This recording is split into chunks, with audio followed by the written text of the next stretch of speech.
Being an army wife isn't easy, but loving a soldier makes every sacrifice worth it. దీనికి మీరు కూడా agree చేస్తారు కదా?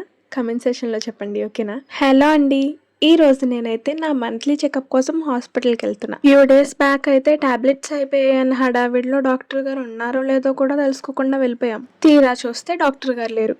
అందుకే ఈసారి ఉన్నారో లేదో కన్ఫామ్గా కాల్ చేసి కనుక్కుని మరి బయలుదేరామన్నమాట. అండ్ హాస్పిటల్ చెకప్స్ అంటేనే ఒక type of anxiety and tensions అన్నీ వచ్చేస్తాయి కదా. ఈసారి చెక్ చేసి డాక్టర్ గారు ఏం చెప్తారా అని అదొక భయంగానే ఉంటుంది. బట్ నా ఫస్ట్ 2 months చెకప్కి చాలా ఎగ్జైటింగ్గా అండ్ హ్యాపీగా వెళ్ళిపోయా. అసలు హాస్పిటల్కి వెళ్తున్నానన్న టెన్షనే లేకుండా. ఎందుకంటే అప్పుడు నేను నా హస్బెండ్ కలిసి వెళ్ళేవాళ్ళం. ఏ అమ్మాయి అయినా ఎక్స్పెక్ట్ చేసేది అదే కదండి. ఈ టైంలో హస్బెండ్తో కలిసి టైం స్పెండ్ చేయాలి, హాస్పిటల్ విజిట్స్కి కలిసి వెళ్ళాలి అని. బట్ మనకంత అదృష్టం లేదులేండి. నేను కన్సీవ్ అయ్యా అని తెలియగానే ఎంత ఎగ్జైట్ అయ్యామో, కలిసి ఎంజాయ్ చేద్దాం ఈ జర్నీ అని ఎన్ని కలలు కన్నామో. బట్ అనుకున్నవన్నీ అయిపోతే అది లైఫ్ ఎందుకు అవుతుంది?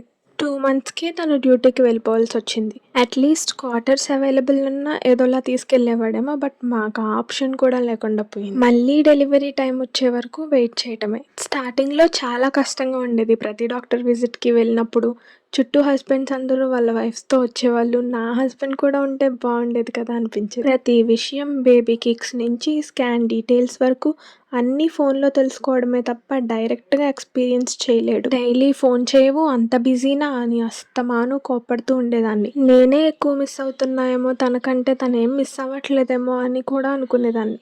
బట్ ఆలోచిస్తే అనిపిస్తోంది, మాకు దూరంగా కాల్స్ మాట్లాడడానికి కూడా ఖాళీ లేనంత బిజీగా మమ్మల్ని మిస్ అవుతూ చిన్న చిన్న హ్యాపీనెస్లు ఏమీ ఎక్స్పీరియన్స్ చేయలేని సిచ్యువేషన్లో తనే నాకంటే ఎక్కువ మిస్ అవుతున్నాడు అని. నిజమే కదండి. అట్లీస్ట్ నేను సమ్ ప్రెజెన్స్ని ఎక్స్పీరియన్స్ చేయగలను. బట్ తను అది కూడా ఎక్స్పీరియన్స్ చేయలేడు. దూరంగా ఉన్నందుకు ఎంత బాధగా ఉందో. ఇలాంటి సిచ్యువేషన్ని, ఎమోషన్స్ని ఒంటరిగా ఫేస్ చేస్తూ కూడా తన డ్యూటీ తను చేస్తున్నందుకు ప్రౌడ్గా కూడా ఉంది. ఎందుకంటే ఇక్కడ నాకు ధైర్యం చెప్పడానికి మా వాళ్ళంతా ఉన్నారు. బట్ తనకి అక్కడ చెప్పడానికి ఎవరు లేరు కదా. తనని తనే కన్సోల్ చేసుకోవాలి అండ్ కంట్రోల్ చేసుకోవాలి. నిజానికి మేమిద్దరం పక్క పక్కన ఉంటే ఒక్క నిమిషం పడదండి. అంటే టామ్ అండ్ జెర్రీ అయినా ఒక నిమిషం కలుస్తాయేమో కానీ మా ఇద్దరికి మాత్రం అస్సలు పడదు. ఇన్ఫ్యాక్ట్ మేము గొడవ పడడం స్టార్ట్ చేస్తే చూసే వాళ్ళంతా ఇదే లాస్ట్ ఫైట్ ఏమో, వీళ్ళ రిలేషన్షిప్ అయిపోయింది అనుకునేంత గట్టిగా గొడవలు పడతాం. బట్ నెక్స్ట్ డేనే కలిసిపోవడం మా స్పెషాలిటీ అనమాట. అంటే మనుషులు అర్థం చేసుకోవడానికి ఇది మామూలు ప్రేమ కాదు. దీంట్లో సిగ్గుపడడానికి ఏమీ లేదు. ఎందుకంటే 99% ఆఫ్ కపుల్స్ ఇలానే ఉంటారు. కానీ మనిషి దూరంగా ఉంటేనే వాళ్ళ వాల్యూ ఏంటో మనకు అర్థం అవుతుంది. వాళ్ళకైనా మనకైనా సరే. నేను తను మొహాలు చూసుకునే ఆల్మోస్ట్ 5 months అయిపోతుంది. ఎప్పుడా అని మేము ముగ్గురం వెయిట్ చేస్తున్నాం. అసలు ఈ 5 months ఎలా అయిపోయాయో కూడా మాకే తెలియట్లేదు.